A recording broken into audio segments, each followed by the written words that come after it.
हाँ, तो बच्चों मैग्नेटिज्म एंड मैटर में हम लोग आज डिस्कस करने वाले हैं एक नया टॉपिक।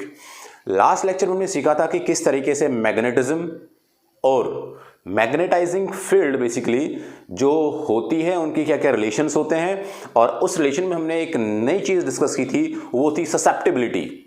यानी कि किसी भी मटेरियल को अगर हम लोग मैग्नेटाइज करना चाहें तो उसकी कितनी ससेप्टिबिलिटी है मैग्नेटाइज होने की, उसको हमने रिलेट किया था रिलेटिव परमिबिलिटी से।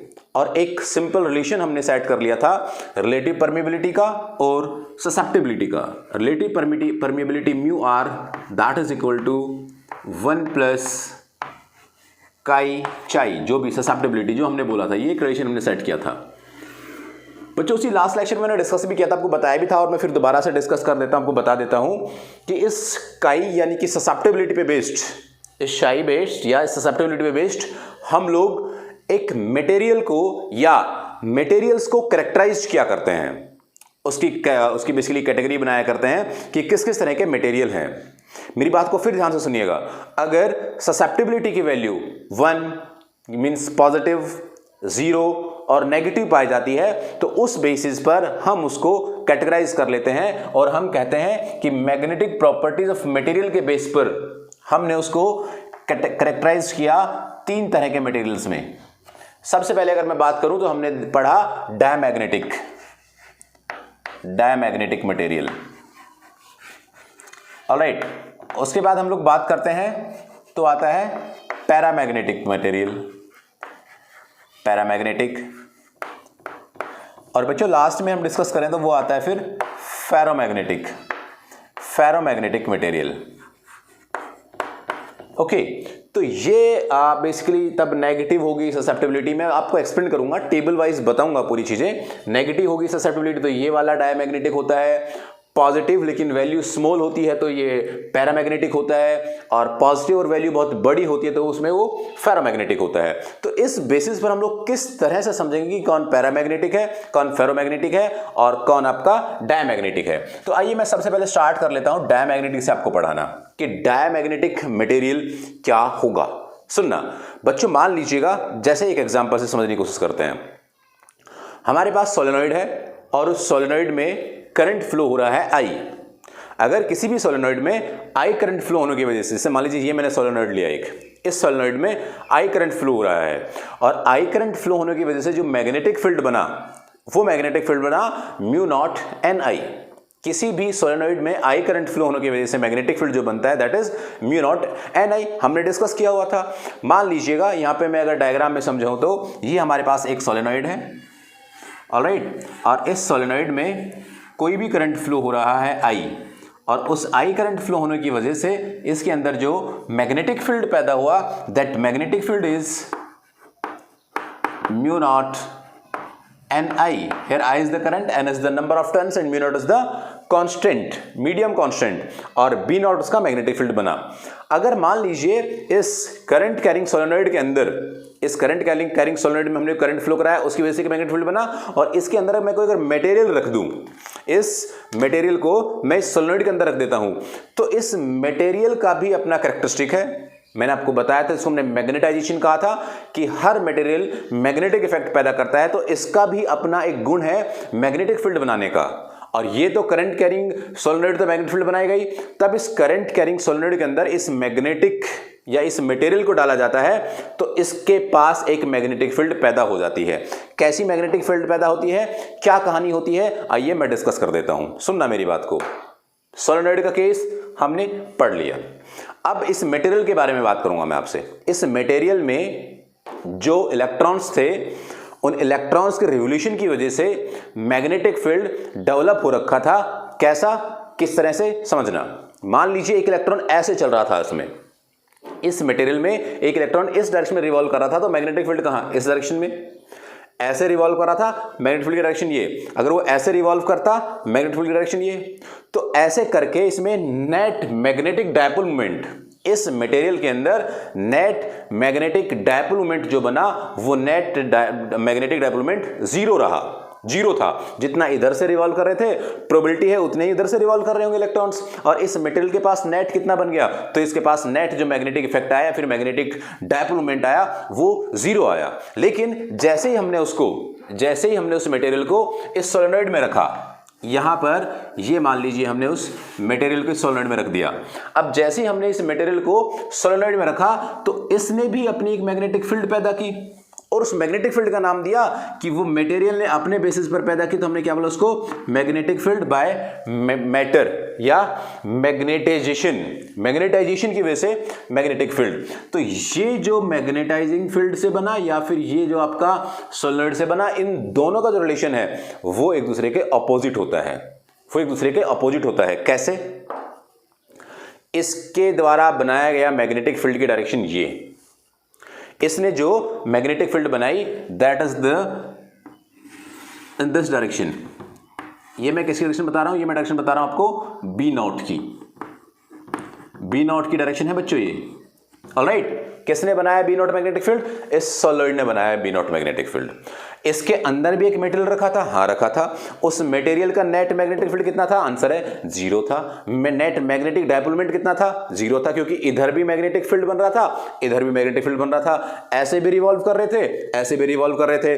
लेकिन जैसे ही हमने इसको सोलेनॉइड में डाला तो हर एक मटेरियल इस नेचर में, फिर से सुनना, नेचर का रूल है ये, हर एक मटेरियल इस नेचर में अपोजिशन करता है, यानी कि उसको चेंज पसंद नहीं है।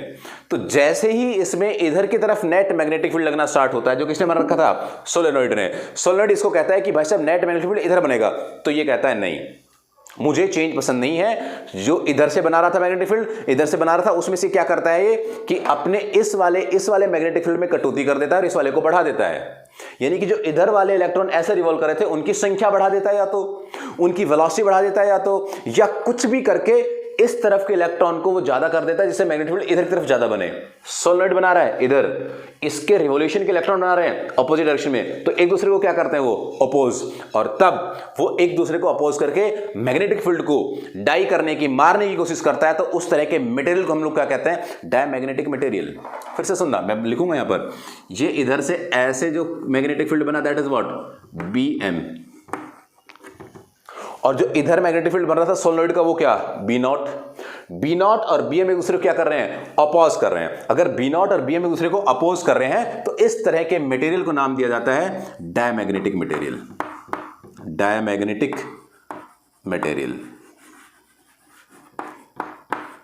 और ये इस तरह के मटेरियल अपने नेचर में पाए जाते हैं जो इस तरह का बिहेवियर शो करते हैं। तो बच्चों क्या होता है देखो डायमैग्नेटिक सब्सटेंस। तो डायमैग्नेटिक सब्सटेंस, ध्यान दें, diamagnetic substance are those which have tendency to repel और oppose the external magnetic field. जो एक्सटर्नल मैग्नेटिक फील्ड को रिपेल करेगा, अपोज करेगा उसको हम लोग डायमैग्नेटिक सब्सटेंस कहेंगे। कौन कौन से हैं अपने नेचर में डायमैग्नेटिक सब्सटेंसेस?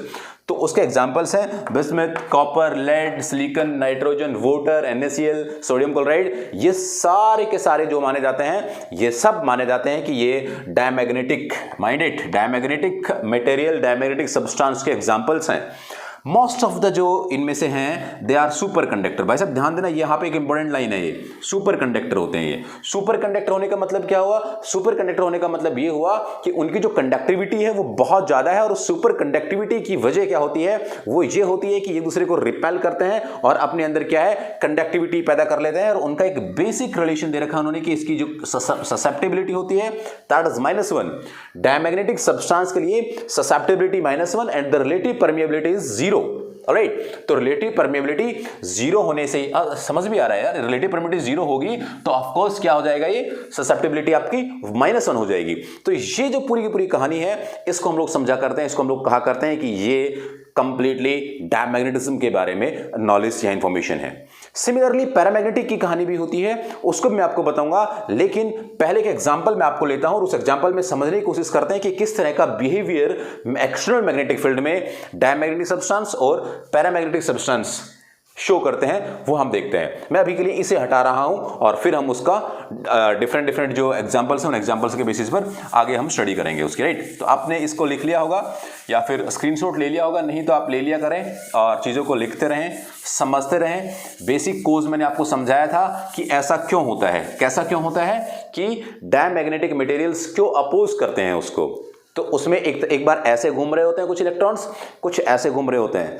तो जो अपोजिशन वाले इलेक्ट्रॉन्स हैं उनकी संख्या वो बढ़ा देता है। और उनकी संख्या क्यों बढ़ा देता है? क्योंकि ये नेचर का रूल है। क्या रूल है नेचर का? अपोज करना, उसको चेंज पसंद नहीं है। इस वजह से डायमैग्नेटिक सब्सटेंस इस तरीके से अपोजिशन क्या करते हैं। देखिए मान लीजिएगा एक यूनिफॉर्म मैग्नेटिक फील्ड है ऐसा, ये एक यूनिफॉर्म मैग्नेटिक फील्ड है, ऑलराइट। और इस यूनिफॉर्म मैग्नेटिक फील्ड में हमने एक सब्सटेंस रख दिया, हमने एक सब्सटेंस रखा और वो सब्सटेंस डायमैग्नेटिक था। ऐसे जैसे हमने एक डायमैग्नेटिक मटेरियल को इस मैग्नेटिक यूनिफॉर्म मैग्नेटिक फील्ड में रखा तो क्या हुआ, देखो क्या बिहेवियर शो किया। एक फील्ड लाइंस ऐसे चली गई, दैट्स ओके, लेकिन अगली फील्ड लाइंस ऐसे, क्योंकि इसको तो पसंद नहीं ना मैग्नेटिक फील्ड लाइंस, तो अपोज करेगा, ऑलराइट। ऐसे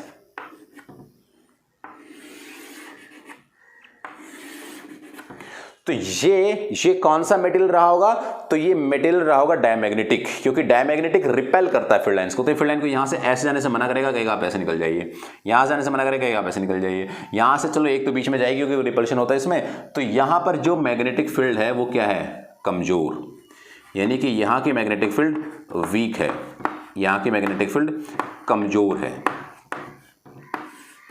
क्लियर है? तो हमेशा कहां से कहां, कई बार आपको यह बताया जाएगा कि जो ये डायमैग्नेटिक वाले होते हैं ये टेंडेंसी रखते हैं move stronger to weaker field, यानी कि स्ट्रांग फील्ड से कहां ले जाएंगे, उसको आपको वीकर फील्ड में ले जाएंगे। तो यहां की फील्ड को उन्होंने क्या कर दिया? कमजोर कर दिया। डायमैग्नेटिक कहां से कहां मूव करता है? स्ट्रांग फील्ड से वीकर फील्ड की तरफ। ये बात भी आप याद रखना। तो ये मैंने पूरी की पूरी कहानी आपको डायमैग्नेटिज्म की समझाई है कि किस तरह से डायमैग्नेटिज्म में हम लोग सब्सटेंस होते हैं और किस तरह से उनको डिस्कस किया करते हैं। तो पूरा एग्जाम्पल वगैरह आप सब लिख लीजिएगा, फिर मैं आपको पैरामैग्नेटिक की कहानी समझाता हूं कि पैरामैग्नेटिक की क्या कहानी है। पैरामैग्नेटिक मटेरियल्स की हम बात करें तो पैरामैग्नेटिक मटेरियल्स डायमैग्नेटिक से अपोजिट होते हैं। देखिएगा कैसे, मैं समझाता हूं आपको।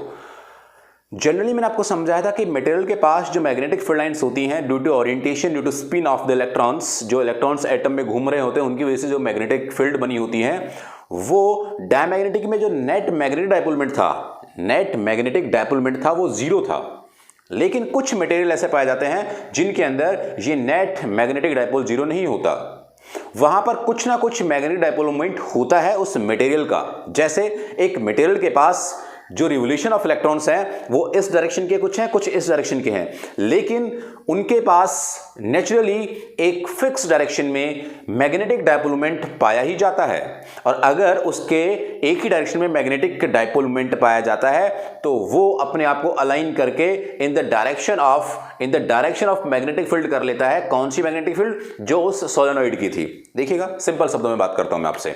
एक सोलेनोइड ने, ध्यान दें फिर से, एक सोलेनोइड ने मैग्नेटिक फील्ड बनाया इस डायरेक्शन में, एक सोलेनोइड ने मैग्नेटिक फील्ड बनाया इस डायरेक्शन में।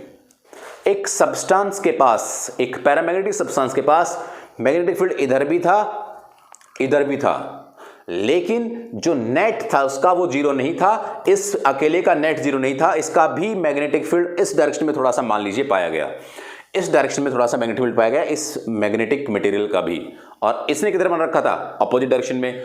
तो जैसे ही हम इसको सोलेनोइड में रखेंगे, तो इस वाले का मार्कर की बात कर रहा हूं मैं, इस मेटल की बात कर रहा हूं, इसका नेट मैग्नेटिक फील्ड इस डायरेक्शन में, इस सोलेनोइड ने बनाया अपोजिट डायरेक्शन में, लेकिन जैसे हमने इसको इसके अंदर रखा ये अपने आप को अलाइन कर लेता है। यानी कि ये जो सोलेनोइड का मैग्नेटिक फील्ड था उसी के पैरेलल अपने आप को अलाइन कर लेता है, अपने आप को शिफ्ट कर लेता है और उसको ये सपोर्ट करता है कि उसकी मैग्नेटिक फील्ड बढ़ जाए। किसकी मैग्नेटिक फील्ड बढ़ जाए? पैरामैग्नेटिक मटेरियल की मैग्नेटिक फील्ड बढ़ जाए, इसलिए उसको पैरेलल कर लेता है। तो हम क्या कहते हैं इसको? Paramagnetic materials. कैसे करता है पैरेलल? क्या है कहानी? फिर से देखते हैं। ये हमारे पास सोलेनोइड, डायग्राम से और बेहतरीन समझ आएगा आपको। इस सोलेनोइड का आपको मालूम है कहानी की क्या है भाई साहब? करंट फ्लो हुआ होगा, और अगर इसमें करंट फ्लो होगा तो क्या होगा, एक मैग्नेटिक फील्ड डेवलप हुई होगी, और वो मैग्नेटिक फील्ड डेवलप हुई होगी तो कितनी, वो मान लीजिए मैग्नेटिक फील्ड डेवलप हुई आपके इस डायरेक्शन में, और इस मैग्नेटिक फील्ड का नाम दिया B naught, and that B naught is equal to mu naught N I. But जैसे ही हम इसमें एक मटेरियल ला के रखते हैं, ये हमने एक सब्सटेंस, एक मटेरियल इसमें ला के रखा और कहा कि ये पैरामैग्नेटिक है, तो क्या क्या क्या क्या कंडीशन है इसका पैरामैग्नेटिक की, क्या कहानी से समझ आया हमें कि इसका जो मैग्नेटिक फील्ड है, यानी कि magnetic field of the material is also in this direction and magnetic field due to that solenoid is in this direction. तो अगर दोनों डायरेक्शन एक दूसरे के अलोंग है, been M along B naught, then we can say that is the paramagnetism, that is paramagnetic. Alright, तो हम उसको क्या कहते हैं कि ये पैरामैग्नेटिक मटेरियल है, यानी कि ये बेसिकली रिपेल या फिर अपोज करने के बजाय अट्रैक्ट करता है। They get weekly magnetised when placed in external magnetic field, तब हम इनको एक्सटर्नल मैग्नेटिक फील्ड में कर देते हैं, ये वीकली मैग्नेटाइज्ड हो जाते हैं। जैसे एल्यूमिनियम है, सोडियम है, कैल्शियम, ऑक्सीजन, ये एसटीपी पर होता है, स्टैंडर्ड टेम्परेचर प्रेशर की बात कर रहा था मैं, और कॉपर क्लोराइड भी।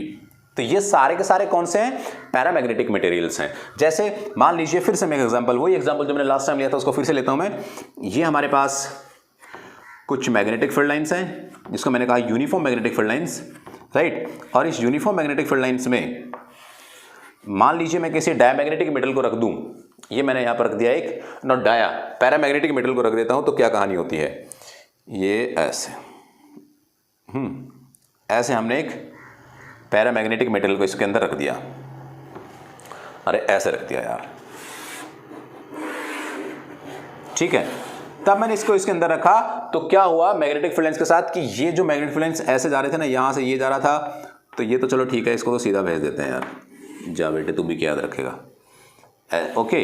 उसके बाद क्या हुआ कि ये जो था वो ऐसे जाने के बजाय क्या हुआ, इसके अंदर से होते हुए गया, ये जो था वो क्या हुआ, वो भी यहां से ऐसे अंदर होके गया,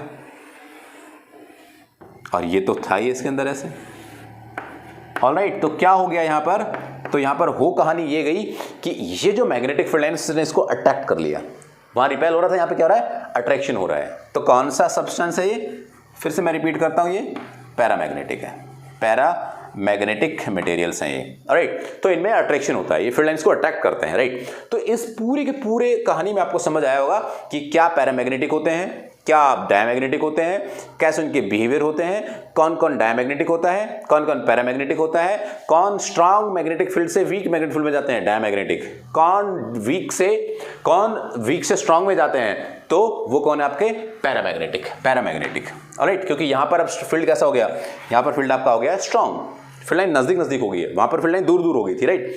तो कुछ बेसिक फिनोमेना एग्जांपल्स लेके हम इसको और अच्छे से क्लियर करने की कोशिश करते हैं। मैं आपको कुछ एग्जांपल्स बताता हूं कि कैसे कैसे एग्जांपल्स इनके हो सकते हैं, आप इसे जल्दी से लिख लीजिएगा, फिर हम इसके कुछ एग्जांपल्स का डिस्कशन करेंगे। आइए कुछ एग्जांपल से डिस्कस करते हैं, ध्यान से सुनना मेरी बात को, बहुत इंपॉर्टेंट है कि यहां से क्वेश्चन बनता ही है कि अगर मान लीजिए हमारे पास मैग्नेट के दो पोल रखे हुए हैं, राइट, एक नॉर्थ पोल एक साउथ पोल, ये पहली कंडीशन है, ये दूसरी कंडीशन है, राइट। इन दोनों कंडीशन को पहले हम क्लियर करते हैं, फिर उसके बाद हम आगे बढ़ेंगे। तो यहां पर ये दोनों जो मैग्नेट के पोल हैं वो थोड़े नजदीक हैं, और यहां पर जो मैग्नेट के पोल हैं थोड़े दूर हैं।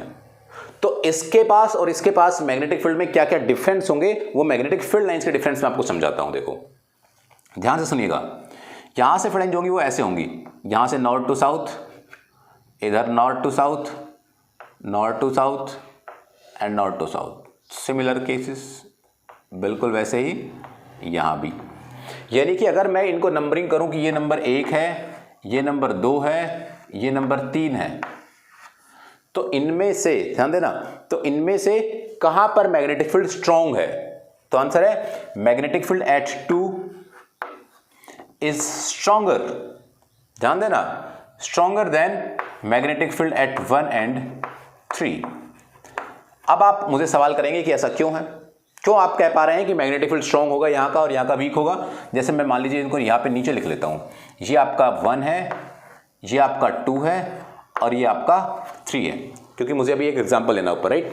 तो अब यहाँ पर मैग्नेटिक फील्ड इसलिए स्ट्रांग है B2 पर कि ये नॉर्थ पोल से साउथ पोल जाना चाहते हैं, तो ये वाले क्या कहते हैं, ये वाला कहते हैं ये रहा नॉर्थ, ये वाला क्या कहता है ये रहा नॉर्थ। तो तो ये सब के सब एकदम से ऐसे इसके नजदीक आते हैं। बाद में क्या पता लगता है कि उनको परपेंडिकुलर रहना है, मैग्नेटिक फील्ड लाइंस की प्रॉपर्टी है वो प्रॉपर्टी फॉलो करते हैं, लेकिन इनको ये नजदीक नजदीक होने पर क्या लगता है नॉर्थ को कि साउथ ये रहा, और वो फिर इस तरीके से मूव कर जाते हैं। तो इस वजह से मैग्नेटिक फील्ड 2 पर स्ट्रांग होता है एज कंपेरिजन टू 1 एंड 3। अगर मान लीजिए मैं किसी भी एक बर्तन में, मेरी बात ढंग से सुनना बच्चों, मैं किसी भी एक बर्तन में एक डायमैग्नेटिक मटेरियल भर दूं। कौन सा मटेरियल? Diamagnetic material. जैसे मैंने किसी भी ऑब्जेक्ट पर ऐसे यहाँ पर कुछ डायमैग्नेटिक मटेरियल रखा और इसको मैंने ऐसे हिलाया, तो मैं इसको ऐसे हिलाऊंगा तो हिलाने से क्या हुआ, इसको मूव करने से क्या हुआ, यहाँ पर ये जो मटेरियल्स था, जो आपका डायमैग्नेटिक मटेरियल था, वो डायमैग्नेटिक मटेरियल ऐसे इकट्ठा हो गया। इस तरीके से उसने बना दी, राइट। ऐसी कंडीशन इसकी क्रिएट होगी। ऐसा क्यों हुआ? ऐसा इसलिए हो क्योंकि डायमैग्नेटिक मटेरियल्स को मैग्नेटिक फील्ड पसंद नहीं है। वो हमेशा कहां से कहां जाना चाहता है? Strong magnetic field to weak magnetic field. तो यहां पर कैसा था? स्ट्रांग, तो किधर गया स्ट्रांग से? वीक की तरफ। किधर गया वो स्ट्रांग से?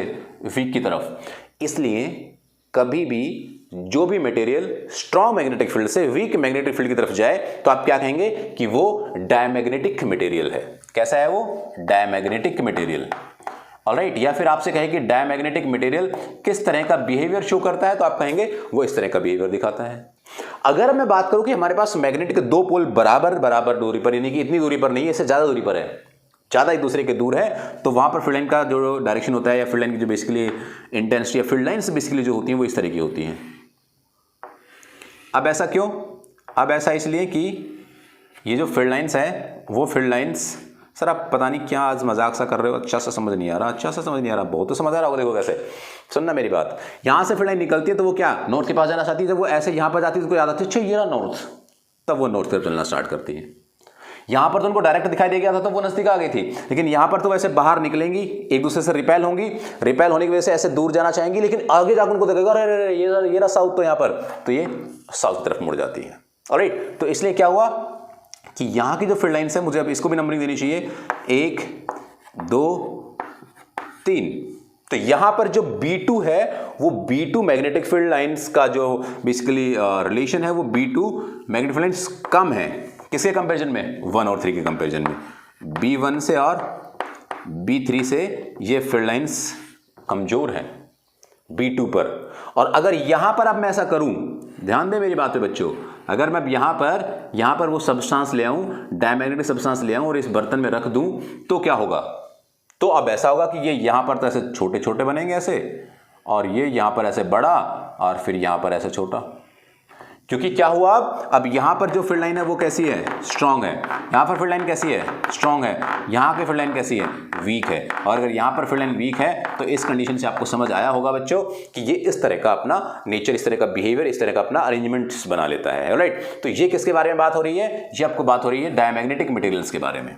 हमें पैरामैग्नेटिक मटेरियल की भी बात करनी है। आइए पैरामैग्नेटिक की मैं थोड़ा सा उधर कर लेता हूं ताकि आपको और अच्छे से समझ में आ जाए चीजें। ठीक है, चलिएगा। पैरामैग्नेटिक के लिए मान लीजिए हमारे पास इस तरह का अरेंजमेंट दिया हुआ था, north pole and south pole. समझने वाली बातें हैं बच्चे। जो चीज़ इस तरीके की कॉन्सेप्चुअल होगी मैं आपको उनको डिटेल में समझाऊंगा। थ्योरेटिकल में थोड़ा सा प्रॉब्लम होता है कि उसमें लिखना पड़ता है बहुत सारा। तो नॉर्थ साउथ पोल हुआ, खैर कोई बात नहीं। तो नॉर्थ साउथ पोल में क्या भाई साहब, अब फिर से हमने देखा कि यहाँ तो फील्ड लाइंस सेम पैटर्न, ऐसे नॉर्थ टू साउथ, और ये आई से हाँ, और इधर भी ऐसे ही 1 2 का 4 नहीं 3, B2 is greater than B1 and B3। यहां पर अगर हम एक पैरामैग्नेटिक सब्सटेंस को ऐसे बर्तन में डाल दें और उसको बर्तन में डाल के ऐसे इस तरीके से हिलाए डुलाएं, तो उस कंडीशन में क्या हो जाएगा, तो पैरामैग्नेटिक सब्सटेंस को स्ट्रॉन्ग मैग्नेटिक फील्ड पसंद है। अच्छा, क्यों पसंद है उसको पसंद पता नहीं क्यों है। तो ये इस तरह का बिहेवियर बन जाएगा। जैसे इसके उल्टा होगा भाई, इसके उल्टा होगा यार। यहाँ पर क्या है, फील्ड लाइन स्ट्रॉन्ग, तो ये यहाँ रहेगा, सॉरी वीक, तो स्ट्रॉन्ग की तरफ ये ज़्यादा रहेगा और वीक की तरफ ये कम रहेगा। सिमिलर केस हम यहाँ पर बनाएंगे तो इसका अपोजिट इसमें बन जाएगा। लेकिन इस तरह के जो मटेरियल्स हैं, उन तरह के मटेरियल्स का नाम दिया जाता है बच्चों पैरामैग्नेटिक मटेरियल। नॉर्थ साउथ ऐसे, लेकिन फिर उसके बाद ही ऐसे, राइट। इसके यहाँ पर रखेंगे तो कैसा बनेगा वो, तो यहाँ पर बनेगा उल्टा इसके,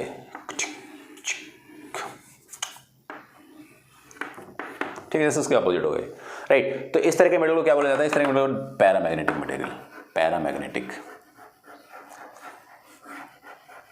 ठीक है भाई साहब। कोई रॉकेट साइंस नहीं, कोई बहुत बड़ी दिक्कत नहीं, बहुत कहानी नहीं, चीज़ आपको समझ आ रही होंगी। इसके बाद हम लोग को चलो एक एग्जांपल और लेते हैं। मान लीजिए हमारे पास यूट्यूब है, यूट्यूब,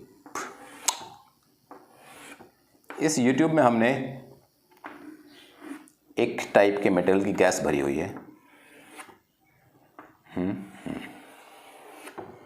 राइट। जो भी था, हमने यहां तक एक मटेरियल भरा हुआ है, छोड़ो यार गैस भी, ऐसे बराबर बराबर तक इसमें बटा हुआ मटेरियल, अच्छा बना दिया मैंने यूट्यूब।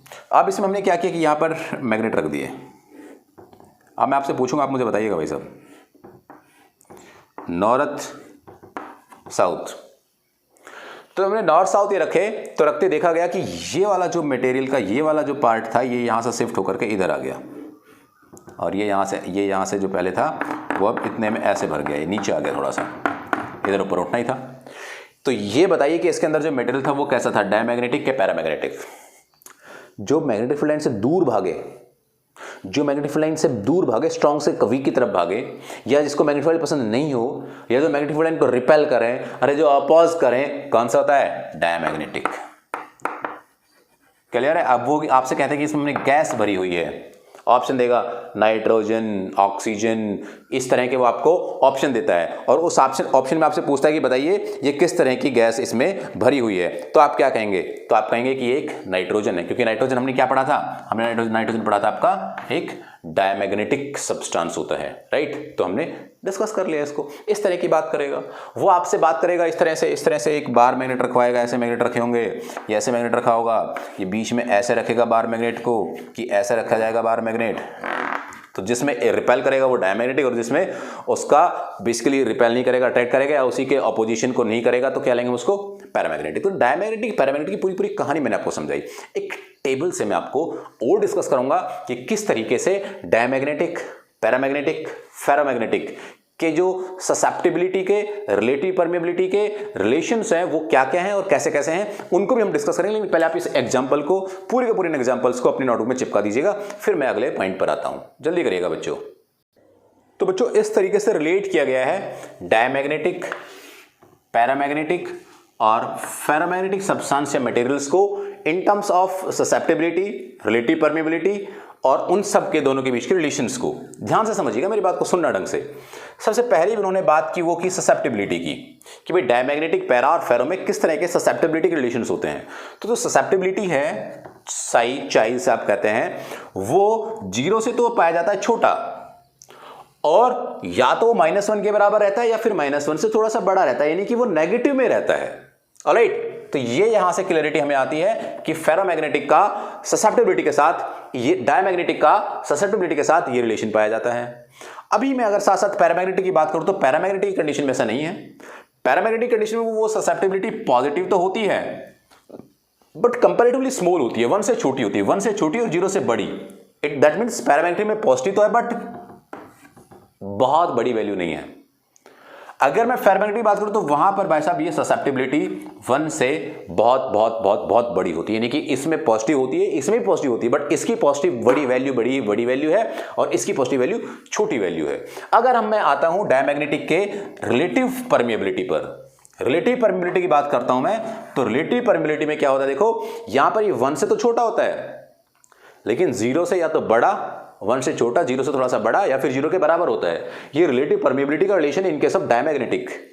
यहां पर 1 से बड़ा होता है, और यहां पर अगर मैं बात करूं तो 1 प्लस एप्सिलॉन या फिर 1 प्लस साई, जो भी आप ले लें, राइट, इनके रिलेशन से थोड़ा सा छोटा होता है। और इस कंडीशन में तो ये बहुत ही बड़ा होता है। फेरोमैग्नेटिक में सब चीजें बहुत लार्ज होती हैं, राइट।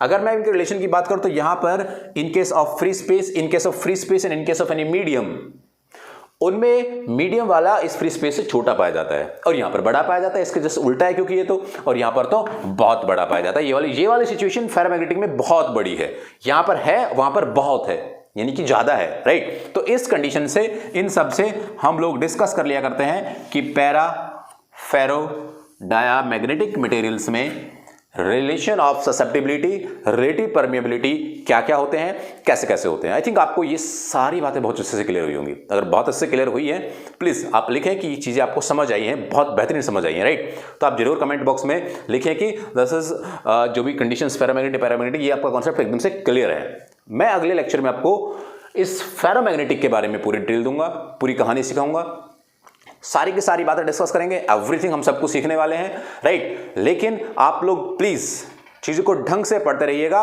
थोड़ा सा इनको लाइव पढ़ाने में प्रॉब्लम है, लाइव में नेटवर्क इश्यूज आ जाते हैं, इसलिए मैं इनको रिकॉर्डेड फॉर्म में प्रोवाइड कर रहा हूं। न्यूमेरिकल्स में आपको लाइव पढ़ा दूंगा, राइट। लेकिन आप प्लीज अपना कंटिन्यूटी ब्रेक मत करिएगा, आप जरूर इन वीडियोस को कंटिन्यू वे में देखते रहिएगा, क्योंकि मैं आपको हर तरह से लास्ट तक आपका साथ छोड़ने वाला नहीं हूं। लास्ट तक मैं आपको सारी बातें सिखाऊंगा, A to Z एग्जैक्ट सब बातें फ्री में सिखा रहा हूं मैं तुम्हें यार। कोशिश करना, बहुत जल्दी ही हो सकता है आज कल में ही या कभी भी नोट्स और आपकी जो टेस्ट सीरीज हैं उनके लिए वेबसाइट पर सारे के सारे जो लिंक हैं वो ओपन हो जाएंगे। उसमें पासवर्ड होगा, लेकिन वो मैं जिसको चाहूँगा उसको मिलेंगे। बट अभी के लिए अगर इन नोट्स को आप चाहते हैं, जो नोट्स यहाँ पे मैं लेक्चर ले रहा हूँ, नेक्स्ट लेक्चर नोट्स को आप चाहते हैं, तो मुझे आप इस नंबर पर व्हाट्सएप कर दें, राइट। उसके बाद आपको वहां पर वो नोट्स अवेलेबल हो जाएंगे। तो आप नोट्स व्हाट्सएप पे मैं आपको अभी सेंड कर दूंगा इसके, लेकिन बहुत जल्दी टेस्ट सीरीज यानी कि टेस्ट जो होते हैं, आपको जो टेस्ट लिए जाएंगे, आपको जो नोट्स प्रोवाइड किए जाएंगे, आपको जो वर्कशीट दी जाएंगी, वो सब की सब वेबसाइट पर अवेलेबल हो जाएंगी। वेबसाइट पर अवेलेबल बहुत जल्दी हो जाएंगी, अभी नहीं है, लेकिन ये है अपनी वेबसाइट एड्रेस, राइट। तो हम इस पे आपको अवेलेबल करा देंगे। ओके बच्चों, नेक्स्ट लेक्चर में मुलाकात होगी, तब तक के लिए ढंग से पढ़ते रहिएगा, आराम से रहिएगा, खुश रहिएगा। All the very best.